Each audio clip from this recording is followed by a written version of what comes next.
Haleluya, Shalom. Apa kabar? Senang kembali saya Pendeta Rio Panggabean bisa menyapa saudara.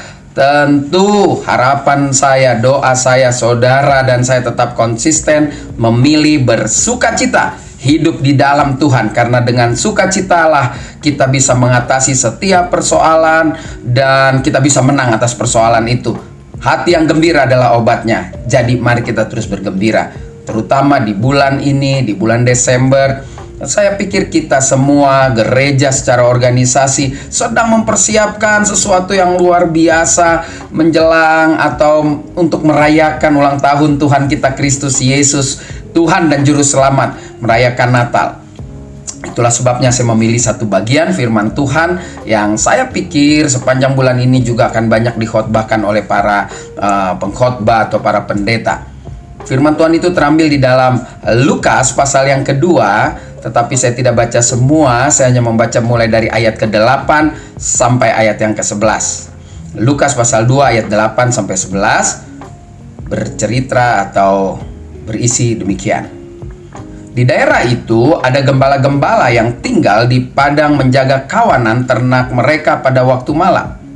Tiba-tiba berdirilah seorang malaikat Tuhan di dekat mereka dan kemuliaan Tuhan bersinar meliputi mereka dan mereka sangat ketakutan. Lalu kata malaikat itu kepada mereka, "Jangan takut, sebab sesungguhnya aku memberitakan kepadamu kesukaan besar untuk seluruh bangsa." Apa kesukaan besar itu?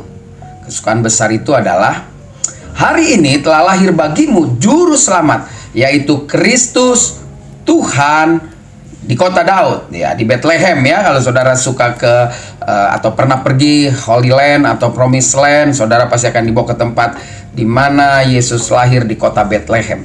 Saudara, yang menjadi perhatian saya dan ini boleh menjadi pelajaran bagi kita semua adalah luar biasanya Tuhan memilih kaum yang lemah, ya, gembala ini yang nomaden, ya, nggak punya rumah, yang dia harus pergi ke satu daerah ke daerah lain untuk mencari rumput, untuk memberi makan kambing dombanya. Kadang harus pulang entah seminggu, sebulan, atau nggak tahu lah, tahu-tahu pulang kambing dombanya sudah bertambah banyak karena mungkin beranak pinak, tetapi mereka harus terus memberi makan.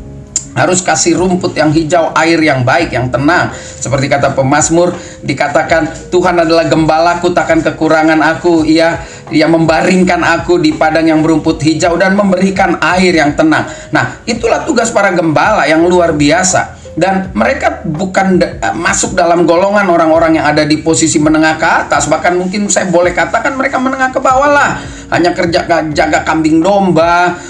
Lalu saya hanya berpikir mereka pasti kurang hubungan intim dengan Tuhan karena kesibukan pekerjaannya atau keadaannya yang mungkin pas-pasan membuat mereka terganjal untuk beribadah. Beribadah bukan secara pribadi, maksud saya beribadah untuk datang ke rumah Tuhan, ke bait suci, membayar persembahan akibat dosa dan segalanya. Mereka mungkin gak punya uang, jadi mereka mulai acuh tak acuh akan kehidupannya. Tetapi disinilah Tuhan kedatangan dia tidak datang ke istana raja, dia tidak datang ke para ulama waktu itu, dia tidak datang kepada orang Farisi, ahli Taurat, atau orang-orang yang berpengaruh, atau orang-orang yang punya uang banyak. Dia datang kepada orang yang terhilang, dia datang kepada orang yang sedang mencari jati dirinya, atau dia datang kepada orang yang hubungan dengan Tuhan tidak baik, ya saudara. Para gembala, luar biasa, Bapa kita di surga menggenapi janjinya sejak dari manusia pertama, ya, Adam dan Hawa itu digenapinya melalui para gembala.